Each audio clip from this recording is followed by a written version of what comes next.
Greetings. Lots of people ask me to do a video on acid reflux because acid reflux is very prevalent in Grenada, and in North America the biggest seller is Pepto-Bismol. See? Because a lot of people eat so bad that they end up having a lot of gases and acids. So we're going to talk about that today, yeah? How do we diagnose acid reflux? Tongue diagnosis in our medicine. If we see you have a coating on the tongue, we know that a lot of acid is in your stomach. If you also have a cut in the middle of the tongue, we know for a fact that your liver is messed up. It's not working well. When you are suffering from acid reflux, you have to follow a few principles. First, do not eat and drink at the same time. Second principle, do not eat and look at television. Third principle, do not eat and go lay down and sleep. Fourth principle, do not eat when you're rushing. And the last principle is do not eat when you're angry. Those are the 5 principles you have to follow once you are suffering from acid reflux. See? Acid reflux falls under the category of what we call hypochlorhydria. Too much acid in the stomach walls. Under 50. If you're over 50, it's hypochlorhydria. See? So we have to know what it is. Now, how do we go about fixing acid reflux? Not with tablets. Because tablets can't fix it. Because once you have trouble in your stomach, tablets don't work. Because your stomach have to churn the tablet into liquid. And if your stomach is not working well and don't have what we call digestive fire, you can never turn a tablet into a liquid.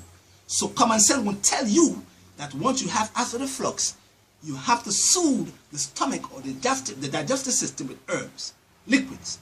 So let's go to the herbal kingdom. In herbal medicine, we have herbs that fall in different categories. Cool herbs, warm herbs, damp herbs, hot herbs, dry herbs. Yeah? But when you have acid reflux, we use the cooling bitters and the warming bitters. Cooling bitters drop, warming bitters brings up. Don't forget that. First herb we use, orange peel. Orange peel is a cooling bitter. And orange peel have lots of anti-tumor activity. It shrinks tumors. Scientifically researched. But it drops the acid in the stomach if the acid is high, or if you have what we call hyperchlorhydria. See? But orange peel will just drop. So in order for us to create dopa, we have to mix the orange peel with what? Turmeric. This herb here. Because turmeric is a warming bitter. And turmeric brings back up the acid. Turmeric also helps to drop your LDL cholesterol, bad cholesterol. It also helps to prevent oxidative damage of the liver. It also acts as an emmenagogue, meaning it's what between your liver and your gallbladder. And turmeric is also important for high blood pressure.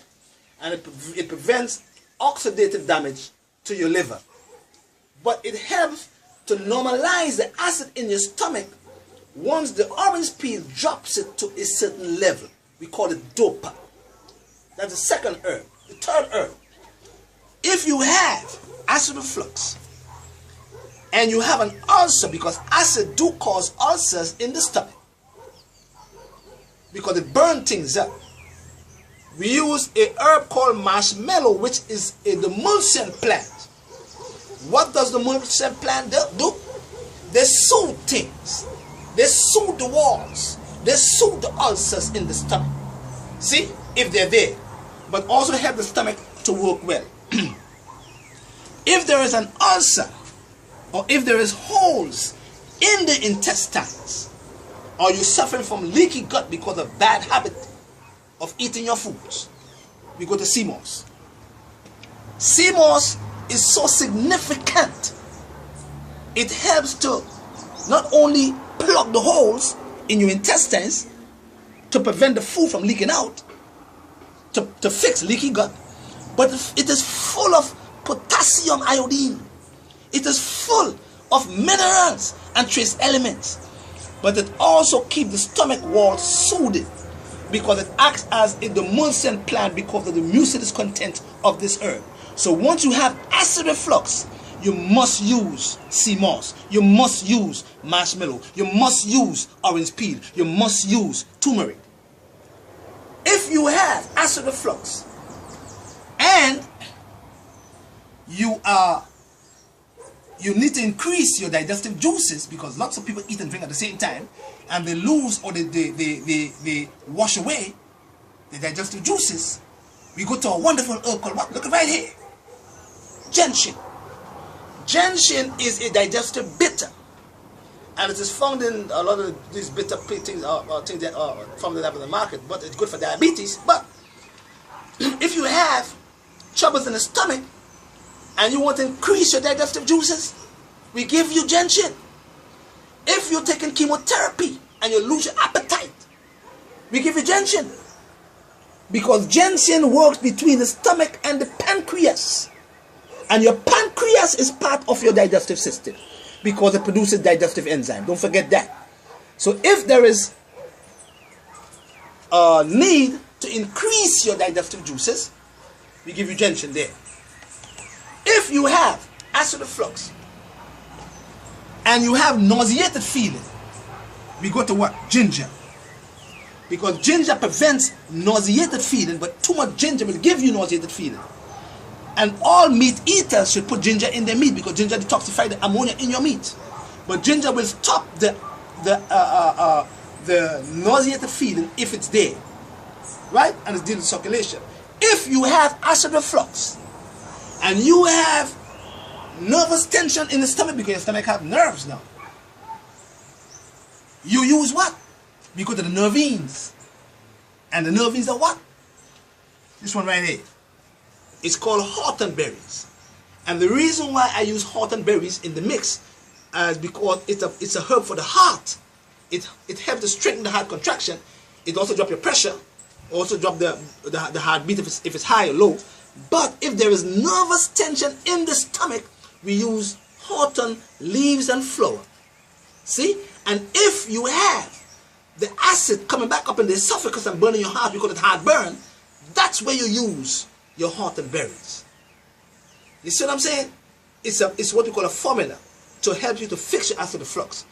If you have acid reflux and you have a virus in the intestinal tract, or if you have a bacteria, the pylori bacteria in your intestinal tract or in the stomach, what do we go to? What herb do you go to? We go to the antibacterial plants. We go to the antiviral plants. There we go. Cinnamon, spice. Spice have both antibacterial and antiviral activity, especially if you have a viral infection in your intestines. But if you have the pylori bacteria in your stomach, we need to kill the bacteria because the bacteria cause you, the patient, to get stomach cancer long term. No doctors could doubt that. So we use the antibacterial plant, or we could use some garlic in the tincture form, 80 drops of the garlic tincture in the tea to kill the pylori bacteria, or some golden seed. See? If you have acid reflux and you want to calm the stomach walls, there are herbs we call carminatives, peppermint, spearmint, chamomile. They're all carminatives. But there's an herb here called red raspberry leaves that we use to tonify a woman's uterus. It is from the Lamaci family, but it acts as what we call an alterative herb to the stomach. So it calms the stomach walls and it don't make you sweat as the peppermint does. See? Red raspberry leaves. If you have acid reflux and it starts affecting your liver, we go to the sour plants or the sour fruits. Look at right here. Tamarind. You won't say I made a mistake that I did on my video. Yes, tamarind is the fruit. And I said cauliflower, but it's broccoli. I know the difference. Alright? So right, this is tamarind. If there is a problem in the liver because of acid reflux, we use tamarind in the tea. See? And what we do is, if you have now troubles with acid reflux and it is causing troubles in your intestines because you have gases building up, once you have gases in your intestines and you create a a foundation for bad bacteria, the bad bacteria in your intestines start to evaporate. And they start to invade your mucous membranes in your intestines. But your body have a wisdom. So the mucous membranes start producing excessive amount of mucus to prevent the bad bacteria from invading the mucous membranes. That's good. But you end up with what we call mucus colitis. You see, it's cold in your stool because you have too much bacteria, bad guys, in your stomach or in your intestines. Guess what we use? You got a few caps of hair. We call it acidophilus or probiotics, and they put back the trillions of good bacteria you have in your digestive system or in your GI tract to prevent the bad bacteria from what? Invading your mucous membranes. That's the key, and that's the reason why I'm trying to teach my people how to eat the foods, how to combine them, so that you don't have a traffic jam in your stomach and cause fermentation, which cause putrefaction, which cause bad bacteria in your intestinal tract, and cause a traffic jam and cause your food to come back, or acid to come back in your stomach and cause you to have acid reflux. So once you're taking these herbs together, you must, and I'm going to emphasize on must, change your lifestyle. You must not eat starches with your proteins. You must eat your starches with your vegetables, or your proteins with your vegetables, and don't eat and drink at the same time, and then you will see over time, 6 weeks, you will see the bitterness in your mouth disappears, the heartburn disappears, the GI tract problem disappears, the leaky gut disappears, the acid reflux normalizes. You understand? Because now you change your lifestyle, and that's the key in fixing any disease, because all diseases starts in the digestive system. No doctor could doubt that. You understand? And the stomach is the earth, and the liver is the wood, and wood come from the earth. Your kidney is water, water come from the earth. Your heart is fire, fire come from the earth, volcanoes. Your lungs is metal, metal come from the earth. And your small and large intestines is the earth. So everything starts in the GI tract. So if you don't take care of the GI tract, you're going to get acid reflux. So now we taught you how to fix it by using the herbs together. You understand? And then you will see that you can fix your troubles by what? Changing your lifestyle and the bad eating habits that you have. And when you do that, you will see a big difference in how you feel. Have a blessed day, and always give the Most High, Jehovah, the praise and the glory, because He, at the end of the day, is the ultimate healer. Blessed love to everyone. All right.